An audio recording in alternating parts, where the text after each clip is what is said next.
고래 투자자, 그러니까 우리 시장에 올 수 있는 매도 압력에 관해서 좀 이야기를 할까 해요. 그래서 그 코인텔레그래프에 따르면은 아캄 인텔리전스가 그 간밤에 많은 내용들을 좀 제시를 했었는데, 마운트 곡스가 지금 현재 11,501개의 비트코인을 이동시켰다라고 밝혔습니다.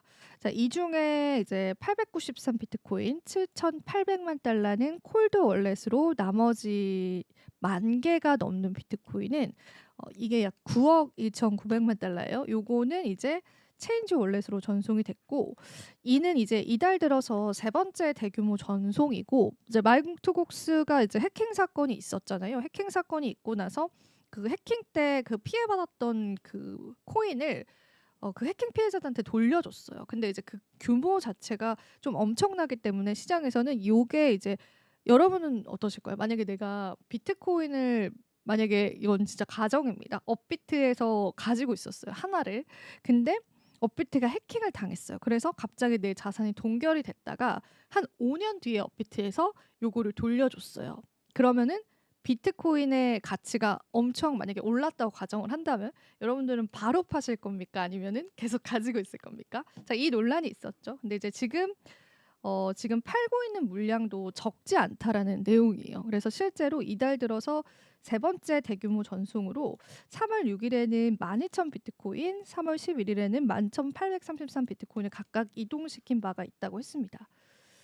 근데 사실 이게 매도 압력이 마운트 곡스 쪽만 있으면 괜찮은데, 그 실크로드 사태 때 이제 미국 정부가 압수한 물량을 얼마 전에 재무부에서 이거 이제 매각해도 된다라고 판결이 났잖아요. 물론 이제 트럼프는 이제 압수된 물량을 비축 자산에 넣겠다라고 했지만은 이미 이제 승인이 난 물량이 있고, 그 실크로드 사태 때의 그 물량이 좀 많은 걸로 알고 있어요. 근데 이제 그 물량을 지금 매각을 하고 있다라는 설도 좀 나오고 있거든요. 그래서 어찌 보면은 생각보다 시장이 이렇게 크게 움직이지 않는 거는 대형 매도 압력들이 계속 시장에 있는 건 아닐까, 그런 이야기가 좀 나오고 있어서 그것도 여러분들 같이 참고해 보시면 좋겠고요.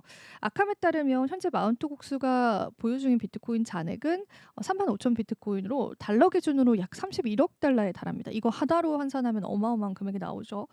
그래서 이런 움직임이 채권자 상환이 임박했음을 시사를 하고요. 일단은 지금 상환이 들어간 상황은 아닌데, 만약에 상환을 하게 되면은 그 상환받은 자들의 움직임도 좀 주시를 해봐야 돼서, 지난해 7월 실시한 한 레딧의 설문에 따르면 대다수는 상환받은 비트코인을 매도할 의사가 없다라고 이제 그 채권자들이 이야기는 하긴 했어요. 근데 이제 또 모르는 상황이죠.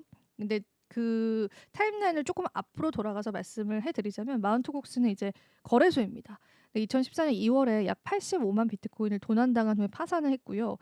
당시 비트코인 거래량의 7, 80%를 담당했던 최대 거래소였습니다. 지금 바이낸스가 최대 거래소이지만요.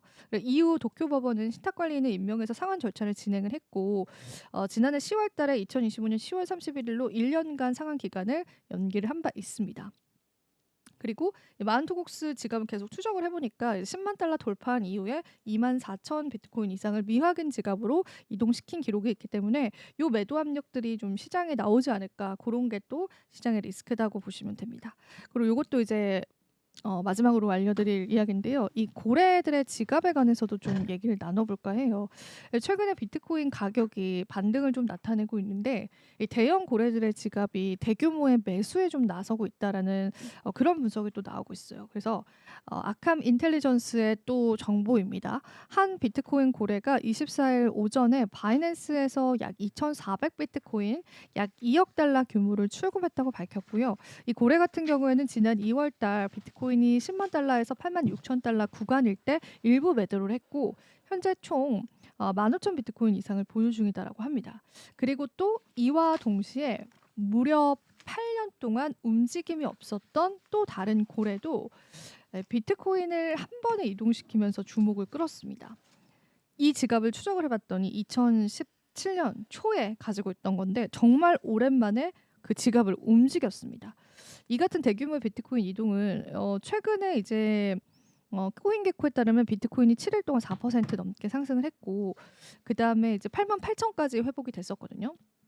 근데 이제 이때 좀 일부 물량을 매도하려고 하는 건 아닐까, 그런 이야기가 좀 나오고, 우리가 왜 이제 사토시의 지갑이다라고 했던 그 이유들 중에 하나는, 이제 사토시가 이제 2009년에 아마 비트코인 첫 거래가 됐을 거예요. 그러니까 그때 사토시의 지갑이 깨어났다라고 하면 이제 사토시가 움직였다 이렇게 이야기를 하는데 사실 그게 사토시의 지갑이라는 추정이 있을 뿐이에요. 근데 지금은 이제 사토시 시대 때까지는 아닌데 2017년이면은 굉장히 오래됐죠. 8년 동안 움직임이 없었던 지갑이 지금 어느 정도의 스탠스를 좀 취하고 있는 상황이래요. 그래서 요런 시장의 매도 압력도 이제 있습니다. 앞서서도 이제 마운트국 쪽 얘기해 드렸고 미국 정부 매각 이야기 해 드렸고 그다음에 또 다른 고래들이 이제 이야기를 했는데 근데 이제 반면에 매수하는 고래들도 있어요. 그래서 이게 우리가 한 면만 국한돼서 보는 게 아니라 시장이라는 건 이렇게 대규모 매도를 던졌을 때 그거를 또 받아내는 세력들도 있어서 여러 가지 관점에서 봐야 될 것 같고 그리고 이제 이더리움 고래도 최근에 이더리움 추가 매수를 했다고 합니다. 그래서 그거는 이제 그래도 좀 우리가 긍정적으로 해석해 보면 좋지 않을까 해서 또 마지막 이야기로